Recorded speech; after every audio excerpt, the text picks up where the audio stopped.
Les magasins Rapiflore sont implantés dans des villes à partir de 8 000 habitants. Bon, ce sont des magasins de proximité, on va chez Rapiflore comme on va chez un boulanger, un charcutier ou un boucher. Nous vendons donc des fleurs en libre service où on a un large choix de fleurs coupées, de bouquets qui sont réalisés dans nos propres magasins. Aussi une grande diversité de plantes fleuries, de plantes vertes. La force aussi de Rapiflore, c'est aussi d'avoir des prix attractifs. Grâce à notre réseau, puisque nous possédons sur l'ensemble du groupe Emova, nous possédons près de 330 magasins.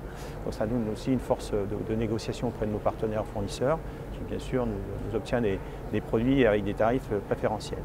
Et puis dans notre groupe, à travers aussi notre service de communication, nous relayons différentes opérations nationales à travers les différents supports qui nous sont mis à disposition, type prospectus, via les campagnes SMS, emailing, toute la partie réellement digitale est réellement un acteur pour nous important pour le concept de Rapiflore.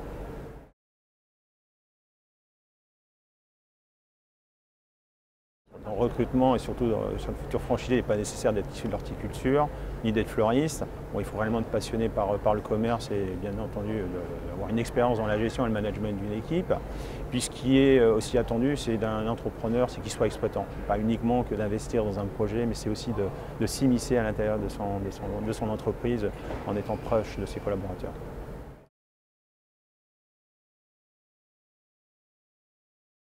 Ils ne sont pas bien élevés puisque chez nous le droit d'entrée c'est 10 000 €, ça va pour réellement le droit d'entrée. La partie formation c'est 5 000 €. Il faut pour redémarrer un projet, il faut avoir un apport de 40 000 €, c'est ce qui est réellement préconisé dans le concept. Et à cela se rajoute donc une redevance de 5% qui est calculée sur la base du chiffre d'affaires hors taxe, et puis une partie publicitaire qui est de 1,5% qui quant à elle est basée sur le chiffre d'affaires TTC.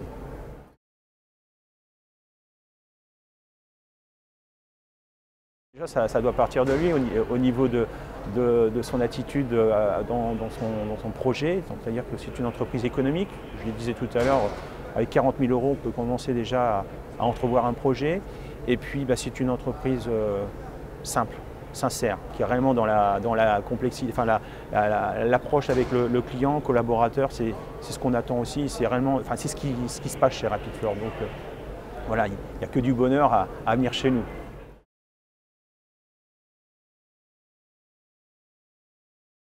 Il est de l'ordre de 6 semaines. Il y a 4 semaines qui se déroulent au siège dans nos locaux à Boulogne et 2 semaines qui se passent, je reviens un peu sur cette partie de Boulogne, c'est 4 semaines théoriques. Alors là, on regarde tous les fondamentaux du groupe avec le concept, tous les outils qui sont mis à disposition. Et ensuite, il y a 2 semaines qui se déroulent dans nos magasins succursales qui sont basés à Gravigny, à côté d'Évreux. Beaucoup, parce que Rapiflore cette année va inscrire quasiment 10 ouvertures, donc qui ont été réellement fermes, qui sont fermes. On en a déjà 2 de réalisées en Bretagne, on a d'autres qui vont se dérouler sur le territoire français. Et puis pour la 2e année consécutive, nous sommes toujours partenaires avec le comité Miss France. J'ai eu l'occasion vendredi dernier de l'accueillir à Saintes pour une journée dédicace auprès des clients de ce magasin. Et puis le groupe va dans l'ère du digital, donc on est en train de mettre en œuvre plein de choses au niveau de nos applications mobiles. Donc aujourd'hui on est parti vers une nouvelle ère.